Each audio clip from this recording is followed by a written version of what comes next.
Kong Akop is recognized. Thank you, Mr. Chair. May I know if Mr. Vicente Bencalo Conanan is present this afternoon? Yes, she just took her oath. Would he be the same as Ms. Pebbles Conanan? Yes Same. po. Your Honor, Yes. Thank you. I have here a sinumpaang salaysay. Paige, could you please present it to her?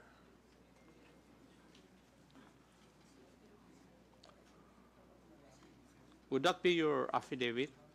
Subscribed and sworn to?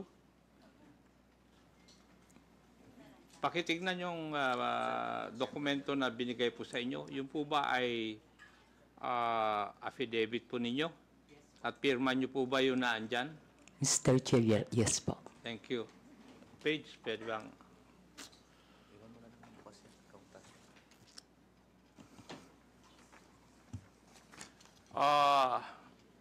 Would you mind if I just call you Pebbles in this hearing? Mr. Chair, thank you po. Okay. Hate ko po yung Vicente. Okay. Thank you. Pebbles. Pebbles, itong sinumpaang salaysay mo ba is ginawa mo ba ito ng kusang loob at wala pong pumilit po sa inyo na gawin at pirmahan ito? Yes po, Mr. Chair. Thank you. May I proceed, Mr. Chair? Ikaw po ay isang vlogger, Pebbles. Tama po ba? Yes po, Mr. Chair. At ito po ba ay full-time mong ginagawa o part-time lang? Part-time? Minsan po kasi hindi po ako nag-vlog for a month. So it's not your main source of income? Yes po, kasi hindi po ako monetize. Okay. Hindi monetize. Pero meron po kayong ibang trabaho? Online seller po, Mr. Chair. Okay, online seller. Pag kayo po ay nag-i-engage sa pagbablog, ano po ang pangalan na ginagamit po ninyo? Pebbles po, Mr. Pebbles. Chair. Kasi nga po, hate ko po yung Vicente. Opo. Halata naman dahil ayaw mong gamitin eh. Ano pong social media platforms ang ginagamit po ninyo? Facebook po. Facebook lang? Meron din po akong ex, pero hindi po ako ganong nagpo-post doon. At ilang taon na po kayong nag-vlog? Since 2014 po, Mr. Chair. 2014, that's about 11 years. Opo. Okay. Thank you. Now, dito po sa affidavit po ninyo, meron po kayong binanggit tungkol sa isang Maisog rally sa Hong Kong noong July 2024. No, Mr. Chair. Yung pong maisog event sa Hong Kong, that was July 7. July 7. July. Ay, wala naman nakalagay dito yung date eh. Ako lang ang naglagay para malaman ko kung magsasabi ka ng totoo o hindi eh. Pwede po bang ipaliwanag po ninyo sa committee ito kung ano po itong Maisog Rally? Yan po yung normal, Mr. Chair, na ginagawa ng TOPS Coalition, yung maisog event na sa iba't ibang lugar, katulad ng sa New York, sa Vancouver, maski dito po sa Pilipinas, sa Liwasan. Yan po yung maisog rally na sinasabi. At ginagawa ito sa iba't ibang lugar ng Pilipinas at saka ibang bansa. Opo. Thank you. Ikaw ba ay kusang loob na pumunta doon sa mga Maisog Rally na yan? O sa mga lugar na ito? Kapag ini-invite po ako, Mr. Chair, nagpupunta po ako. Pero pag hindi po ako invited, hindi po ako pumupunta. Pag ini-invite ka, Opo. may sumasagot po ba sa iyong pamasahe? Meron po. Meron. Pati yung accommodations po ninyo? Yung pamasahe lang po, pero yung accommodations, kapag isang beses pa lang po kasi ako nakapunta ng abroad na Maisog Rally Saan po yun? sa Hong Kong. Sa Hong Kong. Doon po, yung friend ko po yung nag-sponsor sa akin ng airfare and hotel. At pwede ko po bang malaman, masabi po ninyo dito sa committee ito, kung saan ka nag-stay at saka ilang araw ka na natili doon sa Hong Kong?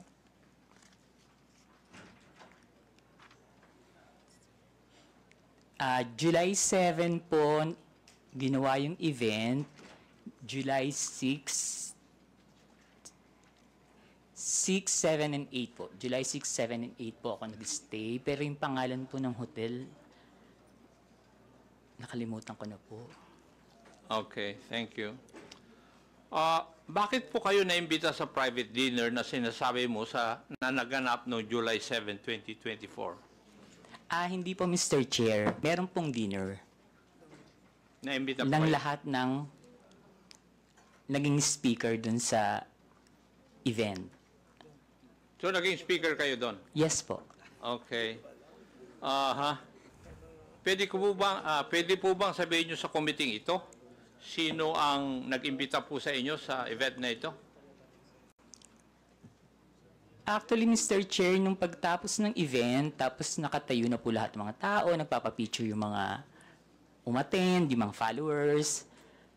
Ang nagsabi po sa akin na merong dinner after is si Attorney Harry. Si Attorney? Harry Roque. Si Harry Roque.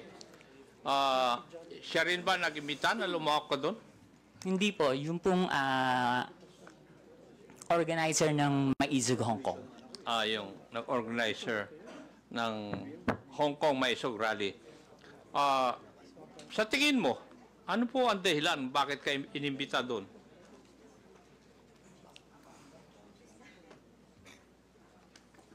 Kapareho rin po nung mga ginagawang rally dito sa Pilipinas, na sabihin lahat ng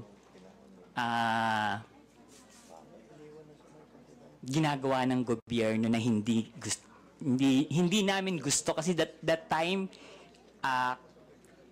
kalaban po ako ng gobyerno. Liwanagin po natin yon.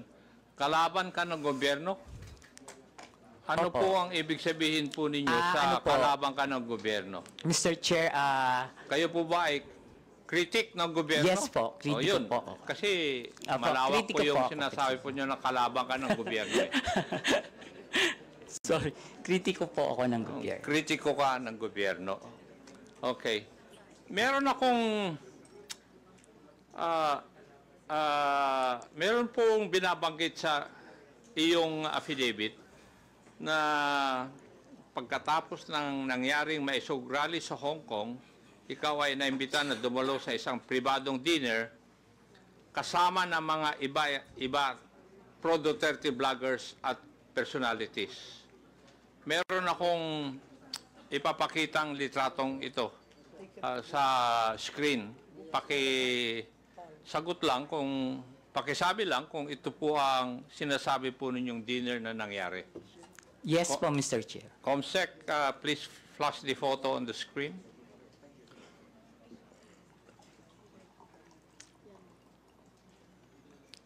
Yes po, Mr. Chair. Yan po yung dinner. Siguro, can we not enlarge the picture, Comsec?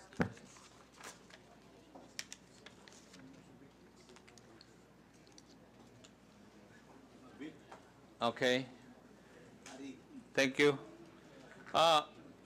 Mukhang kuha ito sa isang private room na isang restaurant. Tama ba ako? Hindi naman po siya private room, Mr. Chair. Hindi.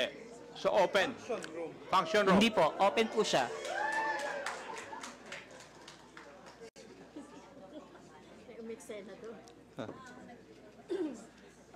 Ikaw ba, Pebbles, ay kasama sa photo na yan? Yes po, Mr. Chair. Pwede bang pakituro o Katabi po ako ni Sas Rogando. Nasa gitna po ako ni Joey and Sas. si Joey? From the left side? Yes po. Oo, ikaw yon. Blue. Naka-blue po. Yes po, naka-blue. Lahat po kami nakaganyan. Pwede ba? Narayan ka sa photo na yan. Pwede bang pangalanan mo isa-isa ng mga kasama mo sa dinner na yan? Yes po, Mr. Chair. Try ko po lahat. Yung kakilala ko lang po, ha. Opo. Yung pong nakaupo from left side is si Tio Moreno. Yung nakatayo po na Tio Moreno, yung nakaupo dito sa kaliwa? Dito po. Naka-black? Hindi po yung naka-brown. Naka-t-shirt? Yes po. Ay, ipag doon po kasi ako tumingin. Oh, kasi nasa left sa photo, yes. Okay. And yung nakatayo po na white is si Miss Sas Rogando Sasot. Okay. Ako po yung kasunod. Sumunod po si Miss Joey. Next si Sec Trixie, si Attorney Vic. And then yung nakaupo pong green is si Prof. Ana. Uy.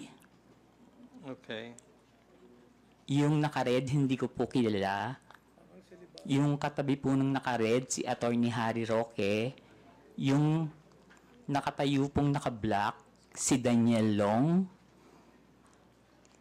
Yung naka-green na nakatayo, hindi ko po kilala.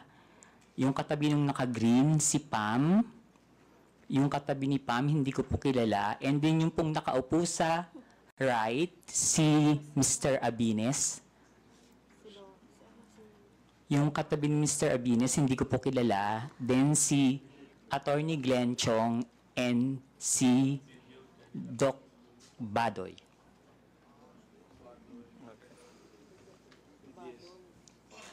Alam mo ba, Pebbles, kung sino ang nagbayad sa dinner na yan? Ang pagkakaalam ko po si Attorney Harry.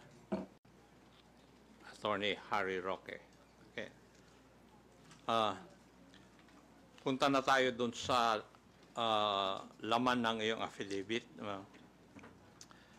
Sinabi mo sa iyong affidavit, Pebbles, na pinag-uusapan sa dinner na yon na may larawan o picture si Attorney Harry Roque na di umano nagpapakita na gumagamit ng cocaine si PBBM. Sigurado ka ba dyan? Sinabi mo sa affidavit mo na ito? Late po kasi akong dumating, Mr. Chair. So mga 1 hour na sila nandun sa restaurant, nag-uusap. Bago po kami dumating ni Attorney Vic and ni Pam. So mini-message na po nila ako na nasa na daw po ako, marami ng chikahan. So pagdating ko po, yun po yung topic about the Pulburon video. Okay. Sinabi mo rin sa iyong affidavit, Pebbles, na walang pinakitang picture si Attorney Harry Roque doon sa pinag-uusapan po ninyo. Pero base po sa iyong obserbasyon, mukha bang yung ibang mga kasamaan mo ay alam na ito o first time din nilang narinig ang tungkol sa larawan na yan? In fairness naman po dun sa mga kasama ko, hindi po nila alam. Wala po kaming alam lahat. Okay, thank you. Dito rin sa affidavit po ninyo, pinag-usapan din ninyo sa oras po na yon sa dinner kung paano i-release yung sinasabing picture na hawak ni Attorney Roque. Tama Yes. po ba? Yes po, Mr. Chair. At napagkaisahan na mas maigi na yung photo na yon ay pa-release sa isang foreign influencer para mas kapani-paniwala. Mr. Chair, hindi naman po na pagkaisahan, pero nagbibigay po sila ng mga opinion na dapat siguro sa international blogger dapat na maglabas, or yung Australian reporter na nag-interview kay PBBM, pero hindi po siya napagkaisahan. Kumbaga nagbibigay lang po sila ng mga opinion. Okay, thank you. Pebbles, kung totoo man ang picture, bakit kailangan pa maghanap ng foreign influencer to release the picture? Bakit kailangan bigyan ng some semblance of credibility ang pag-release dito? Siguro po, Mr. Chair, para mapanood agad international. Bakit kailangan ng semblance of credibility? Dahil hindi tunay yung litrato or yung photo? Bakit kailangan ng grupo po ninyo na magkaroon ng semblance of credibility yung litrato o yung photo na yon?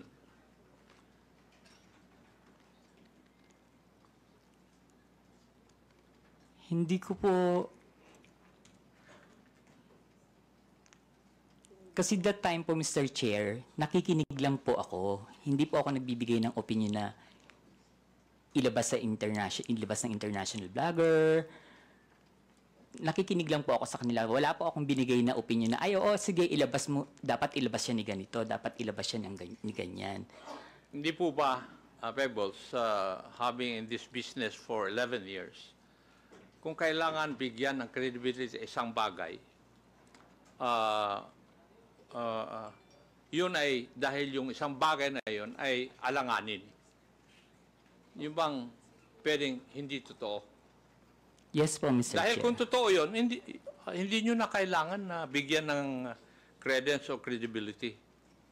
Yes po, Mr. Chair. Yes, thank you.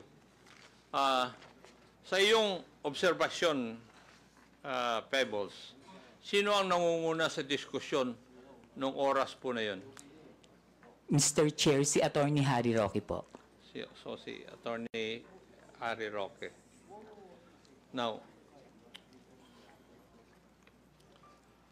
pwede ko bang tatanungin, Pebbles, at that time na ikaw ay nag-vlog, ng panahon na yon, ikaw ba ay DGS? Hindi po, Mr. Chair. Ano po kayo? Pro-Philippines. Pro-Philippines. Wala po akong pinapanigan. Wala kayo pinapanigan. Hindi po ako BBM vlogger that time, hindi rin po ako DDS. Pero sa mga vlog ninyo, sumusuporta po kayo sa mga Duterte. Hindi po, Mr. Chair. Hindi. Okay. Dito rin sa iyong affidavit, Pebbles, may binanggit din ni Attorney Roque na sinabi niya na kaya niyang magpabagsak ng gobyerno.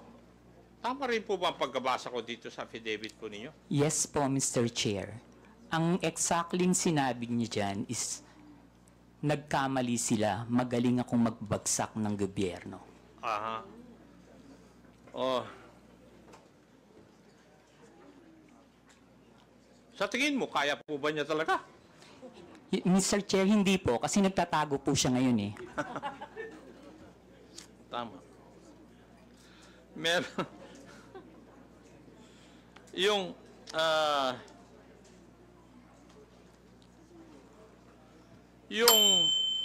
sa iyong interpretasyon, Pebbles, nung gabi na yon, kung ano man ang pinag-usapan nyo doon, specifically yung supposed photo na gumamit ng cocaine si PBM ay parte ng plano na pabagsakin ng gobyerno ayon kay Harry Roque? Sa palagay ko po, Mr. Chair, party po yun ang plano ng gusto nilang pabagsakin ng presidente. Okay. Meron po bang ibang pinag-usapan pa nung gabing iyon? Wala na po, Mr. Chair. Wala na. Okay. Now, meron ka rin binanggit dito sa iyong affidavit, yung may rally sa Vancouver, Canada. Dito po yata, inirelease officially, yung photo na pinag-usapan ninyo doon sa Hong Kong may rally. Yes po, Mr. Chair.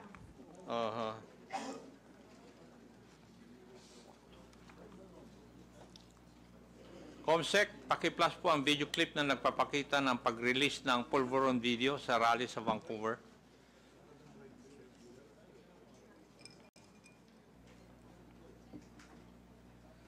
Yan ba'y epekto ng pulburon? kailangan sumagot siya ng tama, lalong-lalo na mukhang mailalabas na ang pulburon video. Thank you. Pebbles, nandun ka ba sa rally sa Vancouver? Wala po, Mr. Chair. Paano mo, kung wala ka po doon, paano mo nalaman ito? Naka-live po yan, Mr. Chair. Aha. Nag-live po sila dyan. May nag-abiso sa'yo na magla-live sila? Wala po, Mr. Chair. Pero kasi, pag binuksan niyo po yung social media, yung Facebook, yan po yung trending. Yun ang trending.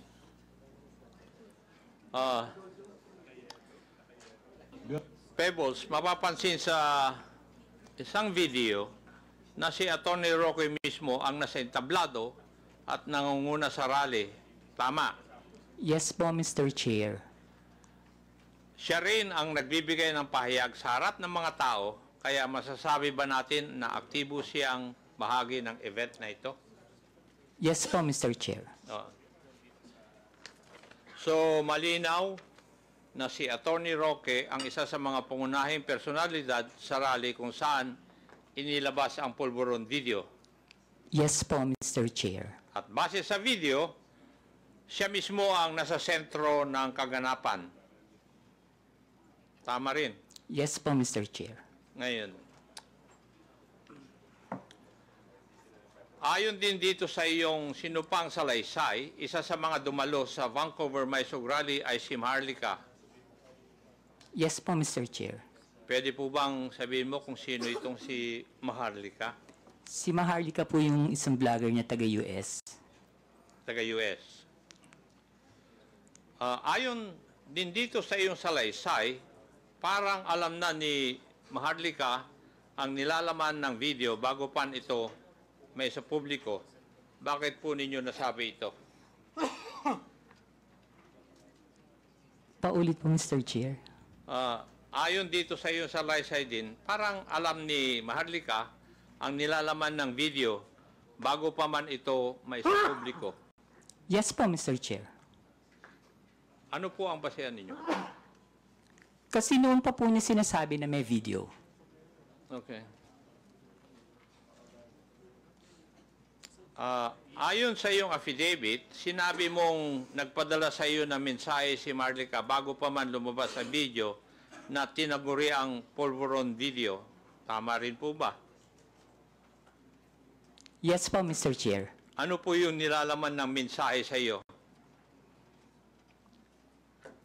Na may video po at naka-green na damit si PBBM. Okay.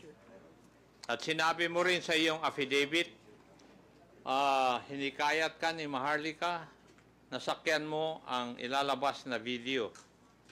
Ano po ang ibig sabihin nito sa iyong konteksto? Ang sabi niya po is, sakyan ko na lang. Kasi po, ang sinasabi ko po sa kanya is, nakakainis kayo, bakit kayo may kopya? Kami wala. So, bakit naman kaya sinabihan ka ni Maharlika tungkol sa video bago pa man lang ipalabas to?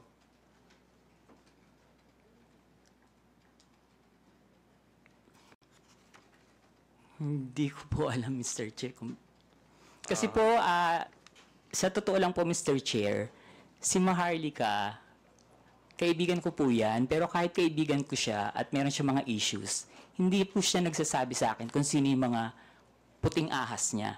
At hindi rin naman po ako nagtatanong. Okay. Hindi na po ako magtatanong doon. May ipapakita akong video. Paki-plus po yung video na sinubmit ni Pebbles bilang Annex B ng kanyang affidavit. COMSEC. Ito po ba yung video na pinag-uusapan po natin na Pebbles? Yes po, Mr. Chair. At yan din ang video na pinadala sa iyo ni Maharlika noong July 22? Yes po, Mr. Chair. Ito rin po ba ang tinaguriang pulburon video? Yes po, Mr. Chair. Pwede po bang ipaliwanag nyo sa akin? Ano po bang sinasabi o nakikita dito sa video na ito? Naggumagamit po ang presidente ng droga. Okay. Meron din dito sa iyong affidavit. Binanggit mo yung isang raw version at yung enhanced version. Pakipaliwanag po sa amin. Ano po ang ibig sabihin nito sa iyong affidavit? Yung raw version po kasi, kapag tiningnan nyo, hindi nyo siya masasabi na kahit na hindi po siya talaga, hindi nyo rin po talaga masasabi na si PBBM. So, in-enhance po nila yung video para mas maging maliwanag at mas makita. Okay. Ang ibig nyo bang sabihin, na-edit yung video? Yes po, Kung sa Mr. Chair. enhanced version? Maski po yung raw video, hindi po ako naniniwala na si PBBM yan. Ano po yung inyong basihan? Kasi Chairman, po, Mr. Chairman, can I? Pwede pakiulit yung sinabi mo kanina, Miss Kunanan? alin po, Mr. Chair? Yung indisi, ano yun? Sino yun? Sa raw at saka enhanced version? Hindi po si PBBM yan. Indisi. PBBM, hindi po yan yung presidente. Thank you, Mr. Chairman. Ano po yung basihan po ninyo, Pebbles? Kasi po, Mr. Chair, hindi naman po talaga yun yung mukha ni PBBM. Noon ko po pa kasi siya kilala. And kung yung edad niya that time, kung titingnan po mabuti yung nasa video, kung 30 plus pa lang siya or 40, parang wala pa po yatang cellphone nun. Okay.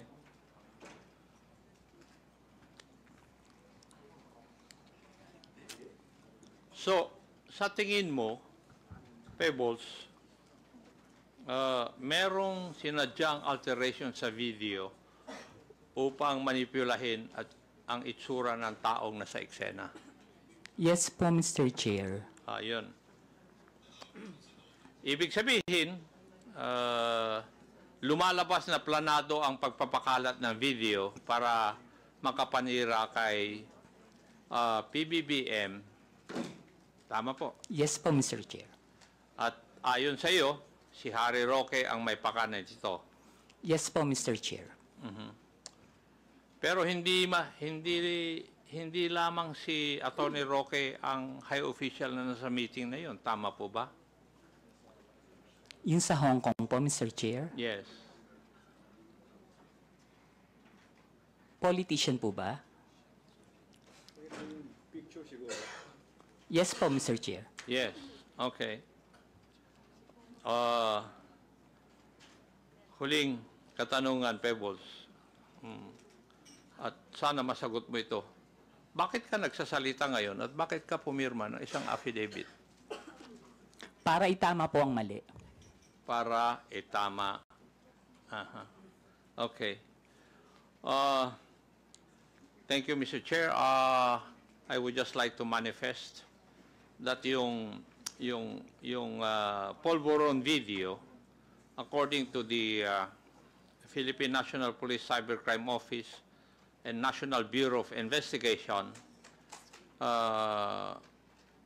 which have conducted a video spectral analysis, and these officers concluded that the tragic nuts and anti-tragus or parts of the ear of the man in the video did not match those of the PBBM.